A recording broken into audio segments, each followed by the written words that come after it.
Eu sou o babaca por não ter problema com a família do meu pai não querer ter um relacionamento com minha meia-irmã de 3 anos? A família da minha mãe e do meu pai se odeiam agora porque, quando meu pai estava com uma doença terminal, minha mãe surtou com ele e teve que ser removida do quarto do hospital.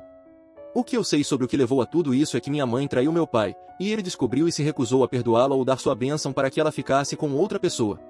Umas semanas depois que ele descobriu, ele mudou o que estava fazendo com seu testamento e bens e criou um fundo fiduciário para mim e colocou o irmão gêmeo dele no comando, em vez da minha mãe. Ele também adicionou um monte de coisas dele ao fundo. Quando minha mãe descobriu, ela pirou e foi aí que ela gritou com ele.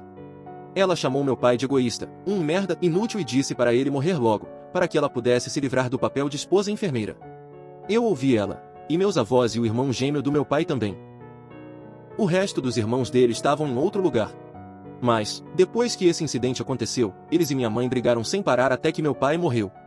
Então, quando ele se foi, ela tentou me afastar deles e parou quando eu disse a ela que a odiava e que queria que ela não fosse minha mãe. Ela ficou chateada e perguntou por que eu diria isso, e eu disse a ela que ouviu que ela chamou meu pai e disse a ele, e sabia que ela o chateou antes também. Ela tentou melhorar as coisas entre nós, mas eu não consegui perdoá-la por como ela agiu e por odiar meu pai, sendo que ela foi quem o traiu. O relacionamento dela com a família do meu pai não existe mais, e eles nem falam mais comigo agora que tenho 17 anos e posso fazer planos sem ela. Quando eu tinha 13 anos, ela se casou de novo, e quando eu tinha 14, ela teve minha meia-irmã. Minha mãe é filha única, e os pais dela morreram antes de ela me ter. O marido dela não tem relacionamento com a família dele.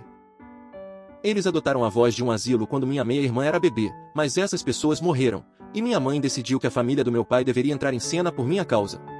Ela disse que somos irmãs e que meio não importa, e que eles deveriam amar minha meia-irmã porque ela é da minha família. E ela disse que eu deveria querer que eles fizessem isso. Que eu deveria fazer com que eles estivessem lá por ela, para que ela não crescesse se sentindo indesejada. Já faz mais de um ano que está assim.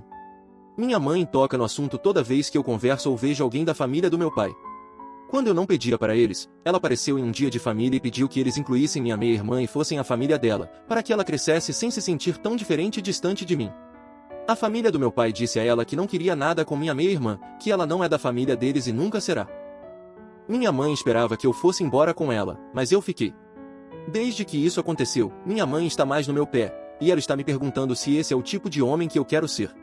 Brigamos, e eu falei um monte de coisas sobre ela e sobre como ainda me sinto em relação a ela e sobre como me sinto em relação à minha meia-irmã. E eu disse a ela que não me importava que a família do meu pai tivesse dito não a ter um relacionamento com minha meia-irmã. Que eu não me importo, e que é problema dela e do marido dela lidar com isso, e não meu. Ela me disse que eu deveria me importar porque é minha meia-irmã inocente de quem estamos falando, não ela, mãe. E a briga só escalou. Eu sou o babaca? Quer ouvir mais relatos como esse? Siga o perfil e acesse agora o canal Sussurros do Reddit no YouTube.